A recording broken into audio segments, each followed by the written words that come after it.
అండి ఈరోజైతే ఒక సింపుల్ లంచ్ బాక్స్‌ని మీకు చూపిస్తున్నానండి. చాలా టేస్టీగా, చాలా యమ్మీగా ఉంటది. అది ఏం కాదు, మీల్ మేకర్ ఒక కప్పు ఉంటే మీల్ మేకర్ బిర్యానీ చిటికెలో రెడీ అయిపోతుంది. ముందుగా అయితే గనక ఒక గిన్నెని పెట్టేసుకొని దాంట్లో 3 టేబుల్ స్పూన్ల వరకు ఆయిల్ వేసి, ఒక ఉల్లిపాయని ఈ విధంగా చీలుకొని 3 పచ్చిమిరపకాయలని ఈ విధంగా కట్ చేసుకొని వేసేసుకోవాలి. వేసుకున్న తర్వాత ఒకసారి గరిటెతో చక్కగా కదిపేసుకున్నట్లయితే చక్కగా ఫ్రై అయిపోతాయి. ఇవి మొత్తం ఫ్రై అవసరం లేదండి. జస్ట్ 50% ఫ్రై అయితే సరిపోతుంది. దాంట్లోనే ఒక 2 పెద్ద సైజు టమాటాలనైతే తీసేసుకుని ఈ విధంగా చిన్న ముక్కలు గాని కట్ చేసి వేసుకోవాలి. ఈలోపైతే మసాలా ప్రిపేర్ చేసేసుకుందాం.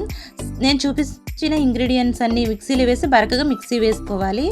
పక్కన ఒక గిన్నె పెట్టుకుని దాంట్లో వాటర్ వేసుకుని దాంట్లో ఉప్పు, పసుపు వేసేసుకుని అలాగే ఒక కప్పు మీల్ మేకర్ని కూడా దాంట్లో వేసేసుకుని చక్కగా మరిగిన తర్వాత పక్కన పెట్టేసుకోవాలి.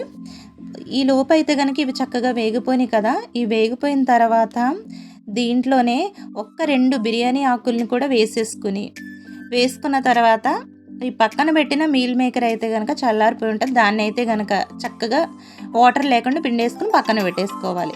పక్కన పెట్టుకున్న తర్వాత ఇవి రెడీ అయిన తర్వాత దీంట్లోనే వేసేసుకుని చక్కగా ఈ టమాటాలు, ఉల్లిపాయలు ఈ మీల్ మేకర్ చక్కగా కలిసేలాగా కలిపేసుకుని మనం దంచుకున్నటువంటి మసాలాను కూడా దాంట్లో వేసేసుకుని ఒకసారి గరిటె పెట్టి మొత్తం అంతా కలిపేసుకోవాలి. దీంట్లోనే 1 టేబుల్ స్పూన్ అల్లం వెల్లుల్లి పేస్ట్‌ని కూడా వేసేసుకోండి.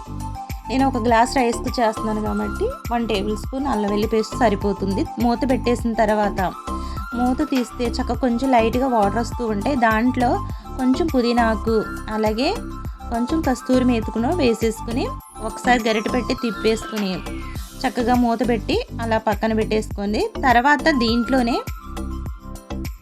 కొంచెం కారం అలాగే టేస్ట్‌కి సరిపడగా ఉప్పును కూడా యాడ్ చేసుకోండి. దీంట్లో కొంచెం యాడ్ చేసుకుంటే సరిపోతుంది. తర్వాత మనం ముందుగా కడిగి పెట్టుకున్న రైస్‌ని కూడా దీంట్లో వేసేసుకోవాలి. వేసుకున్న తర్వాత ఒకసారి ఆ రైస్‌ని ఈ మీల్ మేకర్ మొత్తం మసాలానంతా కలిపేసుకోండి. కలిపేసుకున్న తర్వాత దీనికి గ్లాస్‌తో వాటర్‌ని అయితే యాడ్ చేస్తున్నానండి.